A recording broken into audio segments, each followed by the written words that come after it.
गांव में कबीर नाम का एक गरीब फल वाला रहता था। वह फल बेचकर अपने परिवार का पालन पोषण करता था। गरीबी के कारण उसे अपने जीवन में बहुत सारी कठिनाइयों का सामना करना पड़ता था। फल ले लो, फल ताजे और मीठे फल। कबीर, ये फल कितने रुपए किलो हैं भाई? भाई, फल 50 रुपये किलो हैं। अरे बाप रे, इतने महंगे फल! तुम्हारे फलों में कोई कीमती सोने जड़े हुए हैं क्या, जो तुम इतने महंगे फल बेच रहे हो? भाई, ये अभी अभी जंगल से आए हैं, बिल्कुल ताजे फल हैं। और वैसे भी अब तो फलों के दाम भी बढ़ गए हैं। नहीं, अगर 20 रुपये किलो देना है तो दो, वरना मैं कहीं और से ले लूंगा। 20 रुपए? ये तो बहुत ही कम है। ठीक है, तो तुम अपने फल अपने पास रखो, मैं तो चला। ऐसा कहकर वह आदमी वहां से चला जाता है।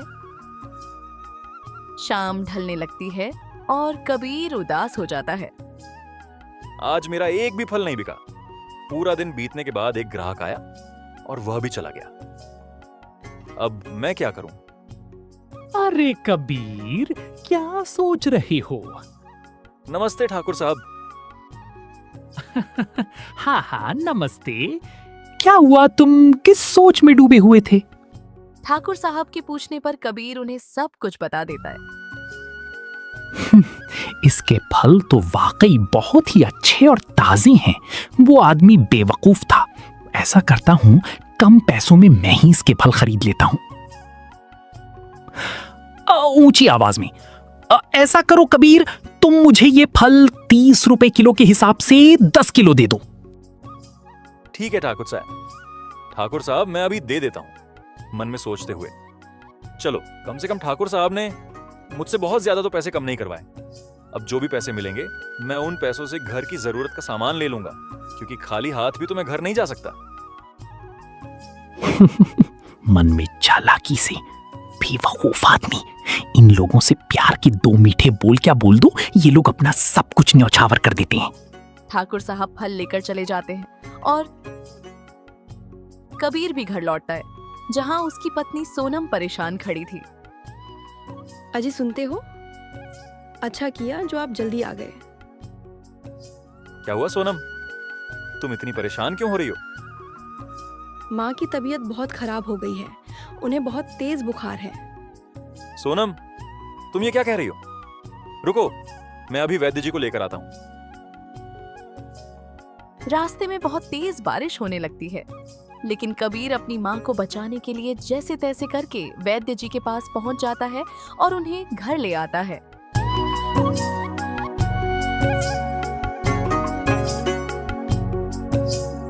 कबीर, तुम्हारी माँ को बहुत तेज बुखार है। यह सिर्फ एक दवा से ही ठीक हो पाएगा, मगर वह दवा बहुत महंगी है। उसमें जिन जड़ी बूटियों को डाला गया है, वह आसानी से नहीं मिलती। वैद्य जी, आप पैसों की चिंता मत कीजिए, बस आप मेरी माँ को ठीक कर दीजिए। वैद्य जी माँ को दवाई दे देते हैं और चले जाते हैं। सुनते हो जी, आपके पास इतने सारे पैसे कहाँ से आए? आज ठाकुर साहब ने मुझसे काफी ज्यादा फल खरीद लिए थे। ये पैसे वहीं से आए थे। इसका मतलब सारे पैसे माँ की दवाइयों पर लग गए? हाँ सोनम, अब मेरे पास कुछ भी नहीं है। कुछ दिन बीत जाते हैं, माँ ठीक हो जाती है, लेकिन कबीर का काम ठप पड़ने लगता है। अजी, सुनते हो? आज तो घर में कुछ भी खाने को नहीं है। तुम चिंता मत करो सोनम, मैं कुछ इंतजाम करता हूँ। बस भगवान आज मेरी सुन ले और मेरे सारे फल बिक जाए।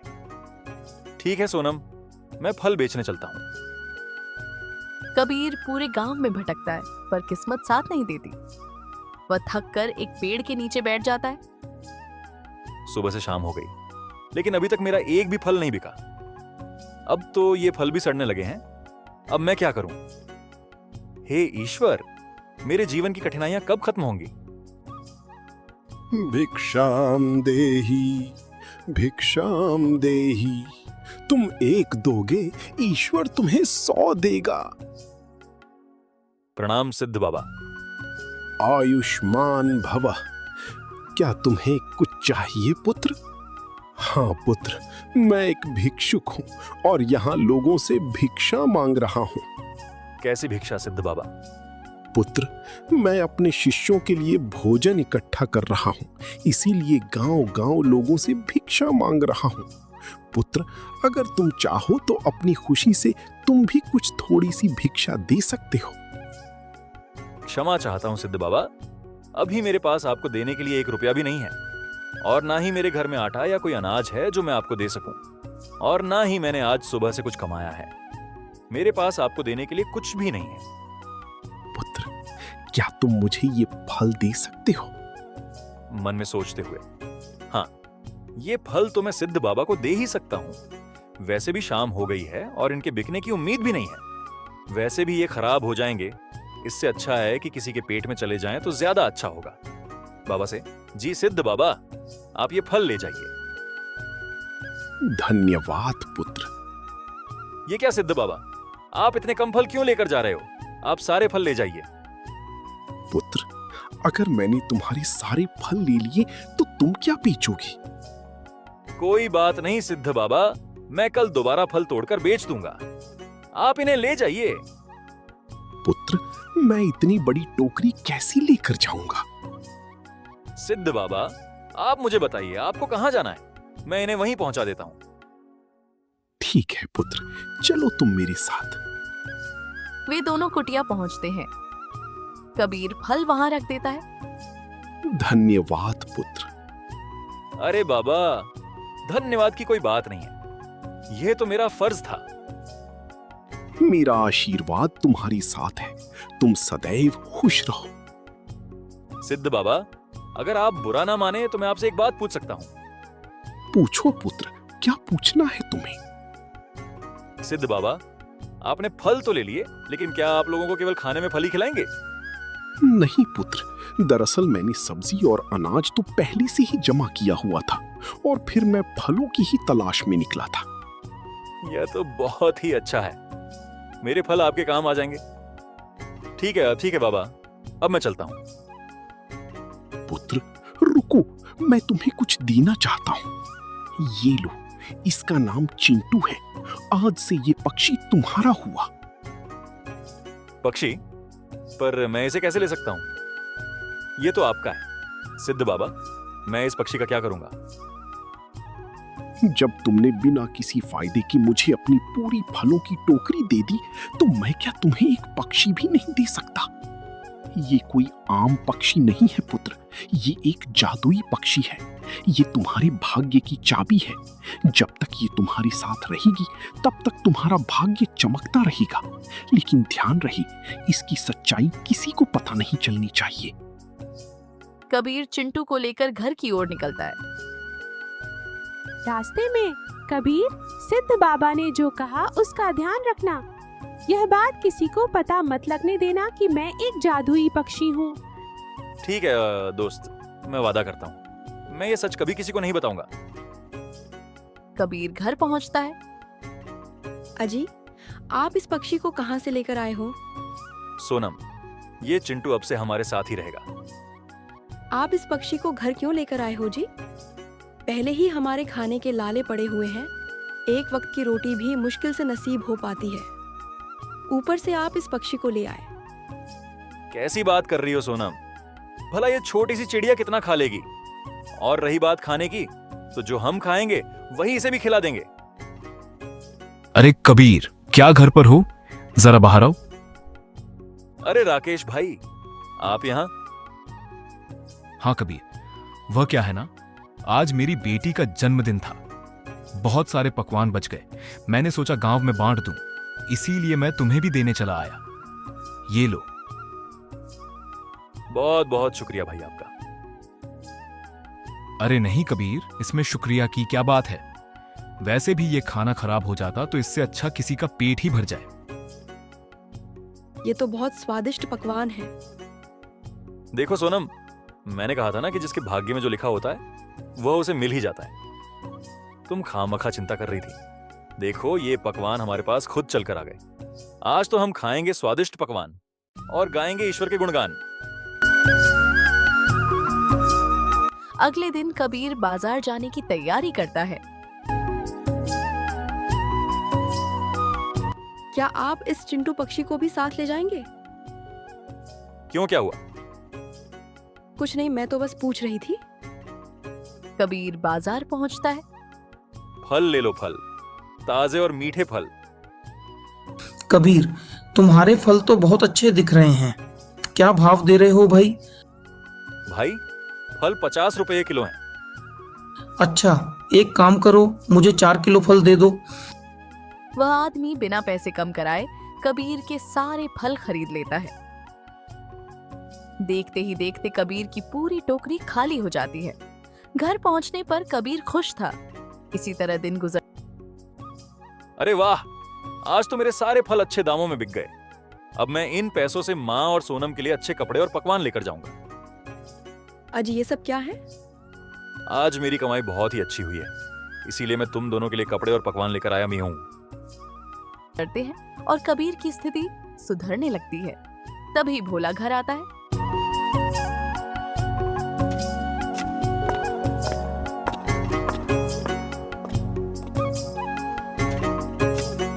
ये लो कबीर भाई, तुम्हारे पैसे जो तुमने मुझे 6 महीने पहले दिए थे, मैं वापस करने आया हूँ। शुक्रिया भोला भाई। अरे शुक्रिया तो मुझे तुम्हारा करना चाहिए कबीर। तुमने बुरे वक्त में मेरी मदद की थी, लेकिन ये पैसे लौटाने में मुझे थोड़ी देर हो गई, इसके लिए मैं माफी चाहता हूँ। अजी, सुनते हो, ये अचानक से लोग हम पर इतने मेहरबान कैसे हो गए? पता नहीं क्यों मुझे ऐसा लगता है जब से यह चिंटू पक्षी हमारे घर आई है, तभी से हमारे भाग्य बदल गए हैं। सोनम, तुम खामखा क्या क्या सोच रही हो? ऐसा कुछ भी नहीं है।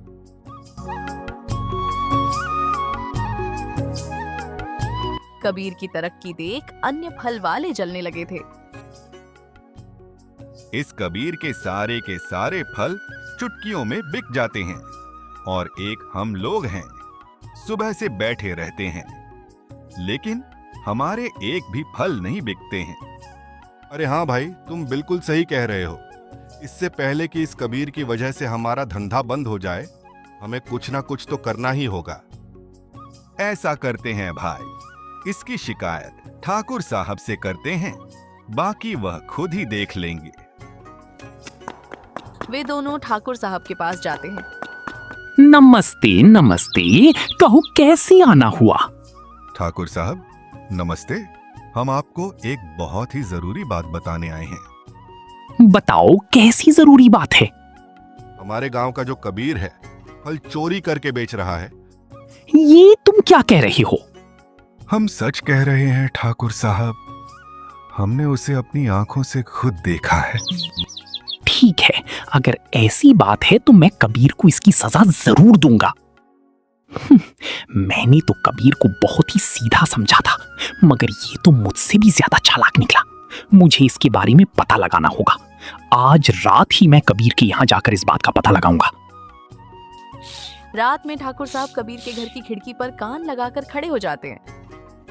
सुनो जी, आपको मेरी कसम है, मुझे बताइए, आखिर हमारे भाग्य के बदलने के पीछे क्या बात है?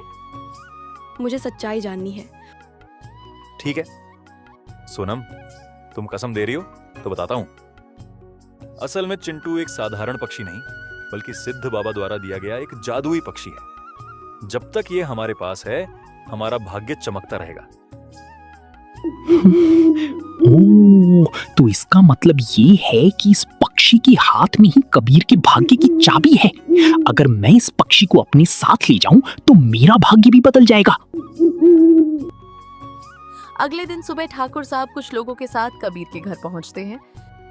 कबीर, तुम इतनी बड़ी चोर निकलोगे मैंने कभी सोचा नहीं था। चोरी? कैसी चोरी ठाकुर साहब? ज्यादा बनने की जरूरत नहीं है, मैं तुम्हारी सारी सच्चाई जान चुका हूं। कैसी सच्चाई ठाकुर साहब? कबीर, एक तो तुम दूसरों के खेतों से फल चोरी करके बेचते हो और पूछते हो कैसी चोरी। तुम्हारी सजा ये है कि अब तुम्हें मुझे 15,000 रुपए का भुगतान करना पड़ेगा। ठाकुर साहब, मेरे पास इतने पैसे तो नहीं है, और मैं सच बोल रहा हूं, मैंने किसी के यहाँ कोई चोरी नहीं की। अगर तुम्हारे पास 15,000 रुपए नहीं है तो मैं ये तुम्हारा पक्षी अपने साथ ले जाऊंगा। मन में, नहीं नहीं, मैं तुम्हारे साथ नहीं जाऊंगी। ठाकुर साहब, ये मेरा पक्षी है, आप मेरे पक्षी को ऐसे लेकर नहीं जा सकते। मारो मारो, ये हमारे खेतों में चोरी करता है और हमारी मेहनत के पैसों पर ऐश कर रहा है। हाँ हाँ, मारो इसे, ये चोर है। छोड़ दो मेरे पति को, ये निर्दोष है, इन्होंने कुछ नहीं किया है। पक्षी छीनते हुए, बेवकूफ इंसान, अब मैं इसके पक्षी से अपने भाग्य को बदलूंगा। चिंटू के चले जाने से कबीर की हालत फिर खराब हो गई। सुनिए जी, हमारे पास तो अब खाने के लिए कुछ भी नहीं है।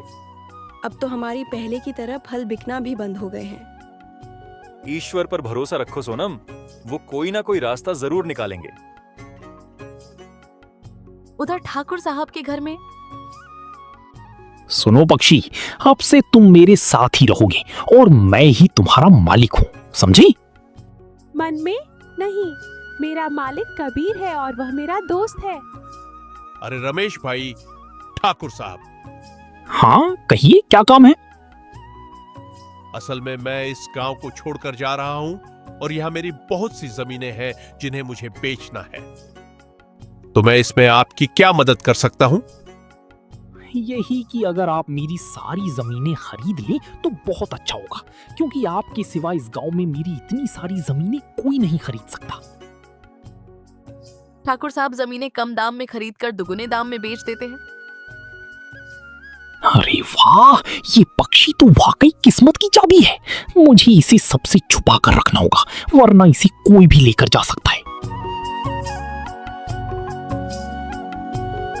लेकिन एक दिन ठाकुर साहब पिंजरे का दरवाजा खुला छोड़ देते हैं और चिंटू उड़ जाता है।